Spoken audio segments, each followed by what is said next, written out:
मुख्यमंत्री कार्यालयाने निर्देश दिलेले आहेत। सिडको नवी मुंबई विमानतळ प्राधिकरणाला नोटीस बजावलेली आहे।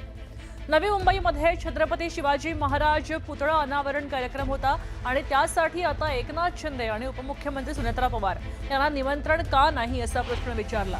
या कार्यक्रमाला शिंदे आणि पवारांना निमंत्रण का नाही असा प्रश्न विचारत नोटीस पाठवलेली आहे। सीएम ऑफिसकडनं ही नोटीस पाठवली आहे। तर राज्य शिष्टाचार नियमांचं पालन का झालं नाही, जिल्हाधिकारी आणि सिडको प्रशासन यांनी कार्यक्रमाची आखणी करताना नियम का पाळले नाहीत, अशा सगळ्या प्रश्नांची सरबत्ती पत्रातनं केली गेली।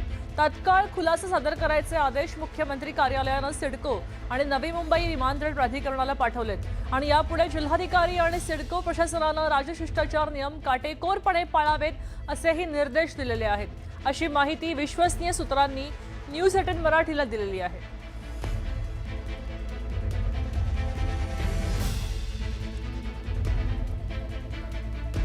आपण पाहतोय आता सीएमओनं खरं तर निर्देश दिलेले आहेत, सिडकोला निर्देश दिलेले आहेत।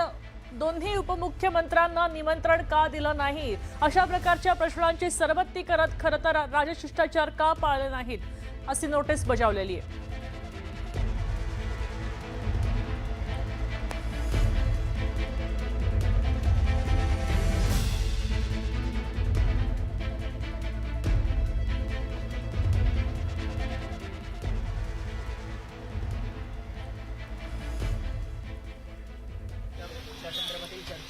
आपण पाहतोय रश्मी ठाकरे आणि आता उद्धव ठाकरे शिवतीर्थावर दाखल झालेले आहेत।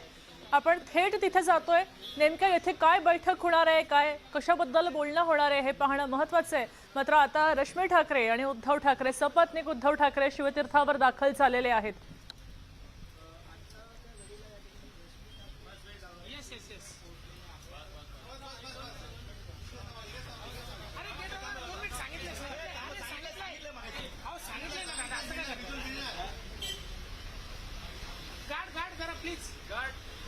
आपल्यासोबत सुमित सावंत जोडले गेलेले आहेत। सुमित, आपण पाहतोय की आता उद्धव ठाकरे सपत्नीक या ठिकाणी शिवतीर्थावर दाखल झालेले आहेत। नेमकी ही बैठक कशासाठी आहे, घरगुती मिलन आहे का? उद्धव ठाकरे यायचे आहेत, आता तेजस ठाकरे आणि रश्मी ठाकरे आलेले आहेत। आज त्याचं कारण असं आहे, औचित्य आहे, वाढदिवस आहे शर्मिला ठाकरेंचा आणि या वाढदिवसाच्या शुभेच्छा देण्यासाठी रश्मी ठाकरे आणि तेजस ठाकरे हे शिवतीर्थावर पोहोचलेले आहेत। याआधी देखील ज्या वेळेला अमित ठाकरेंचा वाढदिवस होता तेव्हा आदित्य ठाकरे आलेले होते आणि आता पुन्हा एकदा जेव्हा शर्मिला ठाकरेंचा वाढदिवस आहे तेव्हा रश्मी ठाकरे आणि तेजस ठाकरे आलेत। उद्धव ठाकरे देखील येणार आहेत, मात्र सध्या एक बैठक इंडिया आघाडीची सुरू आहे, त्या बैठकीला ते उपस्थित आहेत ऑनलाईन आणि ही बैठक संपल्यानंतर मग उद्धव ठाकरे देखील शिवतीर्थावर येतील। आज हा कौटुंबिक सोहळा आहे, खरं तर याच्यामध्ये कोणत्याही राजकीय पार्श्वभूमी आजच्या या सगळ्या भेटीला नाहीये। वाढदिवसाचं औचित्य असल्यामुळे शुभेच्छा देण्यासाठी ठाकरे कुटुंबीय पुन्हा एकदा एकत्र आलेले आहेत। खरं तर निवडणुका झाल्या महानगरपालिकेच्या आणि या निवडणुका झाल्यानंतर ठाकरे कुटुंब पुरत एकत्र येत नाहीये किंवा कोणत्या बैठका होत नाहीत अशी बरीचशी चर्चा सुरू होती। या चर्चेअंती अखेर जेव्हा आता वाढदिवस आहे तेव्हा पुन्हा एकदा ठाकरे बंधूंच्या कुटुंबियांच्या भेटीगाठी वाढलेल्या आहेत आणि आज पण जेव्हा शर्मिला ठाकरेंचा वाढदिवस आहे या शर्मिला ठाकरेंच्या वाढदिवसाच्या निमित्तानं हे कुटुंबीय पुन्हा एकदा आज एकत्र आलेले आहे। नक्कीच सुमित, धन्यवाद सविस्तर माहितीसाठी। आपण पाहतोय कोणतीही राजकीय पार्श्वभूमी नाही, मात्र ही कौटुंबिक भेट आहे आणि या कौटुंबिक भेटीसाठी वाढदिवस असल्यामुळे शर्मिला ठाकरेंचा वाढदिवस असल्यामुळेच आता उद्धव ठाकरेंच्या पत्नी आणि पुत्र तेजस ठाकरे सुद्धा इथं उपस्थित झालेले आहेत। काही वेळातच उद्धव ठाकरे सुद्धा या ठिकाणी उपस्थित होणार आहेत। कौटुंबिक भेट आहे, वाढदिवसाचं निमित्त आहे, औचित्य आहे, मात्र त्या निमित्तानं का होईना राजकीय चर्चा होत आहेत का हे पाहणं महत्त्वाचं आहे। सध्या आपण पाहतोय शर्मिला ठाकरेंचा आज वाढदिवस आहे आणि त्या वाढदिवसासाठी आता ठाकरे फॅमिली एकत्र आली आहे। देवाभाऊंचं प्रमोशन व्हावं अशी इच्छा व्यक्त केली गेलेली आहे।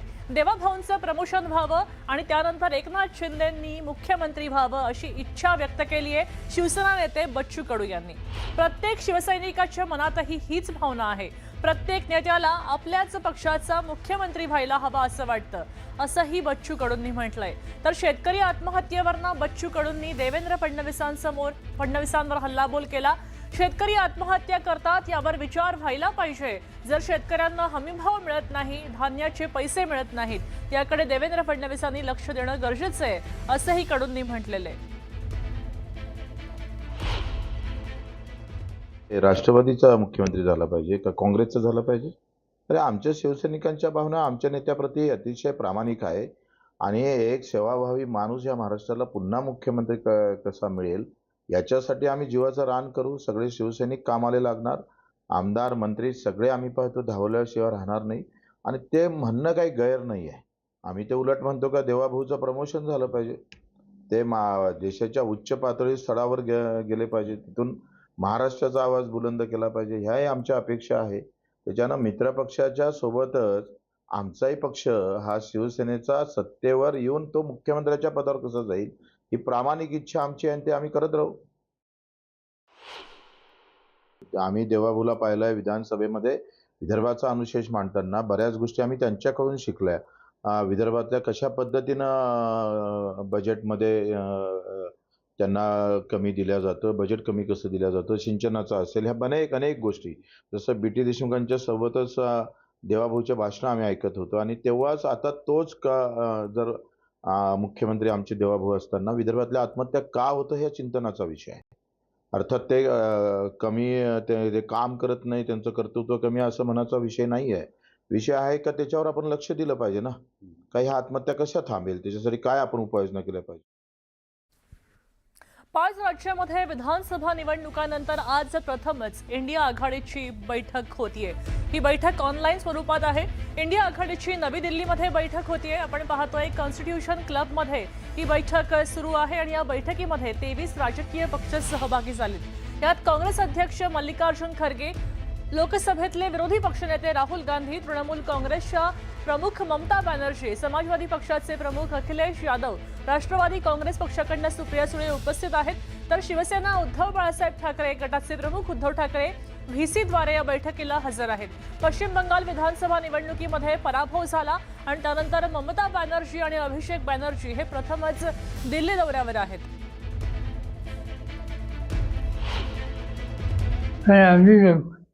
पुन्हा एक 10 दिवसांनी 15 दिवसांनी लोकांना बोलून त्याचा काहीतरी मार्ग काढू. मार्ग निघेल याची मला खात्री आहे. आजची जी मीटिंग आहे ती एक जनरल रिव्ह्यू घ्यायची मीटिंग आहे, आढावा घ्यायची.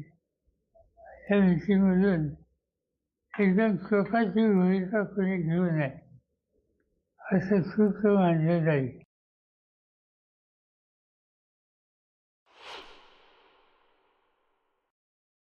इंडिया अलायन्स अजिबात विखुरलेला नाही. जे प्रमुख घटक पक्ष आहेत आतापर्यंत इंडिया आघाडीबरोबर राहिलेले, ते आजही आम्ही राहुल गांधींच्या नेतृत्वाखालच्या इंडिया आघाडीमध्ये सामील आहोत. तामिळनाडूमध्ये द्रमुक पक्ष हा काँग्रेस पक्षाचा आणि इंडिया आघाडीचा एक जुना सहकारी आहे. आम्हाला खात्री आहे की भविष्यात ते सुद्धा आमच्याबरोबर पुन्हा सामील होतील. याला तामिळनाडूचं स्थानिक राजकारणाची एक कंगोरा आहे. बाकी शिवसेना आहे, समाजवादी पार्टी आहे, इतर सगळे जे प्रमुख पक्ष आहेत, तृणमूल काँग्रेस आहे, हे सगळे त्या बैठकीमध्ये उपस्थित आहेत. देशभरातले अनेक महत्त्वाचे पक्ष जे आहेत, ज्यांना भाजपची गुलामी नको आहे आणि काही पक्ष त्यांच्याबरोबर त्यांच्या आघाडीत सुद्धा आहे भाजपच्या, असे अनेक पक्ष इंडिया आघाडीच्या संपर्कात आहेत आणि ते योग्य संधीची आणि योग्य वेळेची वाट पाहतात. हे तुम्हाला मी खात्रीनं सांगतो. ज्या क्षणी लोकसभा निवडणुका होतील, ची घोषणा होईल, त्याच्या आधी अनेक जगजीवनराम जे आणीबाणीमध्ये जगजीवनराम बाहेर पडले होते काँग्रेसमध्ये, भाजपातून किंवा त्यांच्या आघाडीतले अनेक जगजीवनराम हे आमच्याबरोबर आलेले असतील. शिवसेनेचे माननीय उद्धवजी हे ऑनलाईन त्या मीटिंगला ते सहभागी होणार आहेत आणि सातत्याने काँग्रेसशी आणि त्यांच्या वरिष्ठ नेत्यांशी जेव्हा दिल्लीला येतात तेव्हा ठाकरे कुटुंब तर भेटतंच, पण संजय राऊत साहेबांचं आणि राहुल गांधींची हे एक विश्वासाची आणि प्रेमाची मोठी केमिस्ट्री आहे. त्याच्यामुळे फक्त इंडिया अलायन्सच्या मीटिंगला असते त्यांची भेट होत नाही, एरवी पण आठवड्यात 10 दिवसात फोन कॉल किंवा भेटीगाठी या त्यांच्या होतच असतात.